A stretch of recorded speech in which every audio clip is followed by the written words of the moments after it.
Hai semua, Assalamualaikum warahmatullahi wabarakatuh.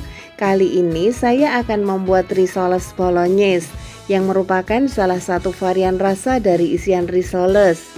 Adalah perpaduan saus bolognese dengan rasanya yang gurih asam manis yang berasal dari daging sapi cincang, tomat, dan tambahan bumbu-bumbu. Dipadukan dengan saus bechamel yang lembut dan juicy karena dimasak dengan menambahkan campuran keju, sehingga memberikan cita rasa yang enak dan unik yang membuat risoles ini menjadi salah satu pilihan kudapan istimewa bagi penggemarnya. Yuk langsung saja saya akan membuatnya, dan berikut adalah bahan-bahan yang saya pergunakan. Pertama, saya lelehkan butter dengan api kecil.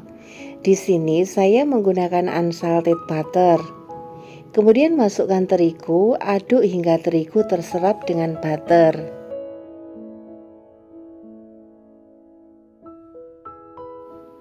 Lalu masukkan susu cair secara bertahap, sedikit demi sedikit sambil terus diaduk supaya tidak bergerindil.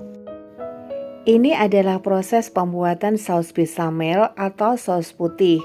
Sebenarnya untuk basicnya saus ini adalah tepung terigu yang dimasak dengan butter kemudian ditambahkan susu cair. Namun karena di sini akan dipergunakan untuk isian risoles, maka akan ada penambahan beberapa bahan untuk menghasilkan rasa yang lebih enak dan tekstur yang lebih kental. Nah, setelah susu cair sudah masuk semua dan tidak ada gumpalan lagi, baru kita masukkan keju cheddar dan keju parmesan. Sebenarnya keju parmesan bisa diganti dengan keju cheddar semua, ataupun sebaliknya. Silahkan disesuaikan dengan selera masing-masing. Setelah tercampur rata dan keluar uap panasnya, bisa ditambahkan bumbu-bumbunya. Ada garam, kaldu bubuk, lada bubuk, dan sedikit biji pala parut. Kemudian diaduk dan bisa menggunakan whisk supaya memudahkan bumbu-bumbunya tercampur merata. Setelah tercampur rata, matikan apinya sebentar, lalu masukkan telur. Ketika memasukkan telur seperti ini, sebaiknya api kompor dalam kondisi mati supaya telur tidak menggumpal. Ini adalah telur utuh yang saya kocok dan saya pergunakan separohnya, atau silahkan ditimbang sesuai resep. Setelah tercampur rata, boleh dinyalakan kembali api kompornya. Dan masak kembali hingga mengental dan meletup-meletup. Nah, ini sudah mengental dan sudah mulai meletup-meletup seperti ini. Artinya saus sudah matang. Dan terakhir masukkan parutan keju mozzarella. Aduk merata hingga kejunya meleleh. Setelah merata dan jadi sausnya, silahkan tes rasa. Jika ingin menambahkan garam, pala, atau lada sesuai rasa yang dikehendaki. Nah, ini sudah jadi dan seperti ini hasilnya. Segera matikan apinya. Angkat dan pindahkan ke wadah lain. Untuk tekstur ketika sudah dingin akan lebih mengental. Dalam kondisi masih panas, tutup menggunakan plastik wrap dan menempel pada permukaan saus untuk menghindari supaya tidak kering. Selanjutnya kita akan membuat saus bolognese dan berikut adalah bahan dan tahap pembuatannya. Pertama, kita rebus tomat pada air mendidih hingga tomat lunak. Setelah terlihat kulit tomat mengelupas, segera matikan apinya lalu angkat dan tiriskan.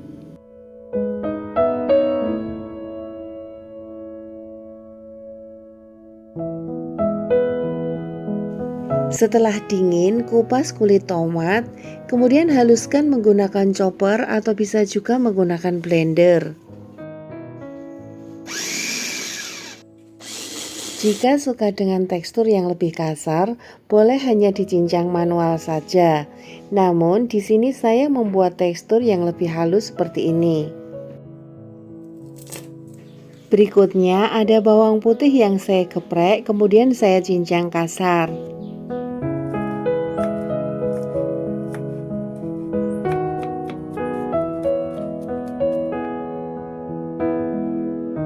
Ada bawang bombay yang saya potong lalu saya cincang kasar.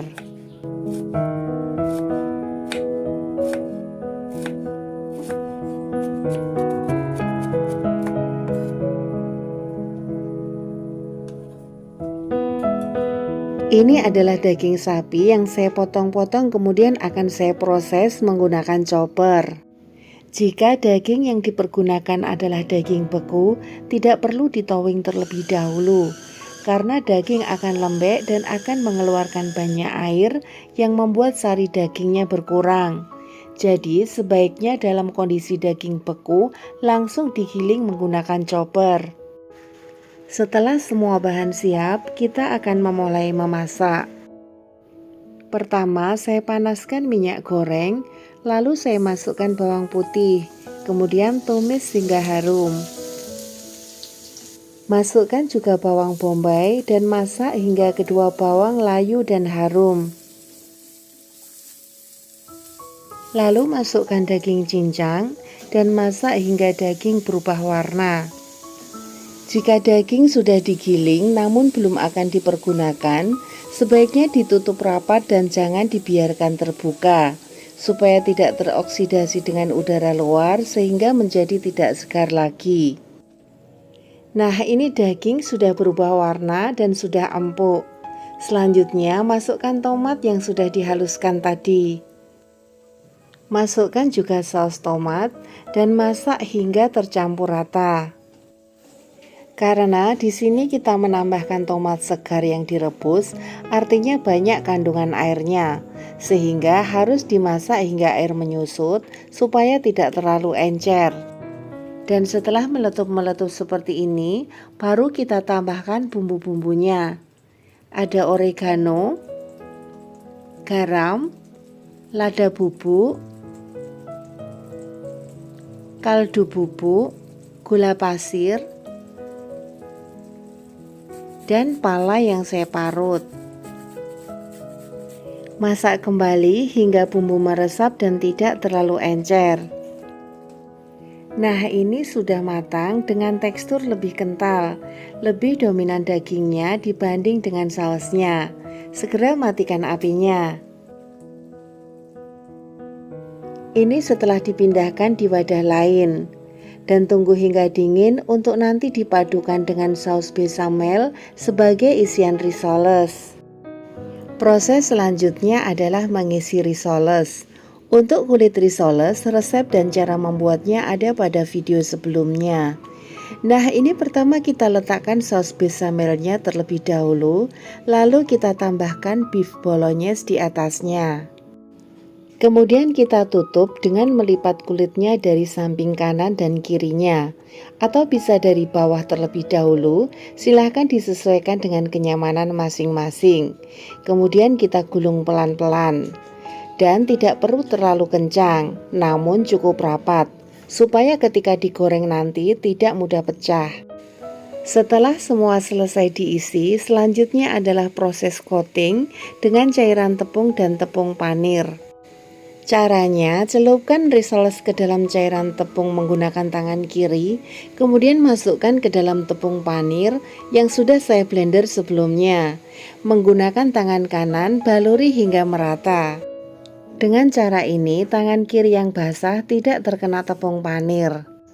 Setelah semua diberi panir, selanjutnya kita simpan terlebih dahulu di dalam chiller minimal 1 jam sebelum digoreng.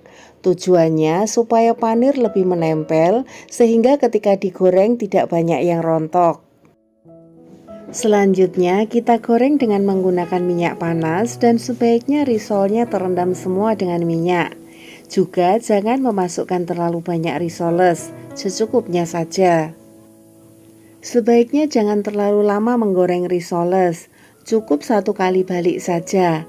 Atau jika minyak dengan panasnya bagus dan risoles terendam semua, tidak perlu dibalik, bisa langsung diangkat. Dan untuk menggoreng berikutnya, jika terdapat sisa tepung panir di wajan, sebaiknya diambil atau disaring.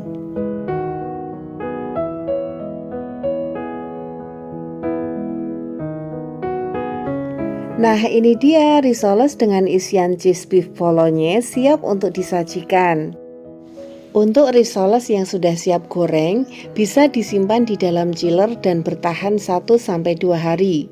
Jika disimpan di freezer dalam kondisi beku, dengan penanganan yang higienis dan suhu freezernya stabil, bisa bertahan sekitar 3 bulan dengan penyimpanan tertutup rapat agar tidak terkontaminasi. Sekian dari saya, terima kasih sudah menonton. Jangan lupa like, komen, share, dan subscribe. Dan boleh tekan tombol lonceng notifikasinya. Sampai jumpa.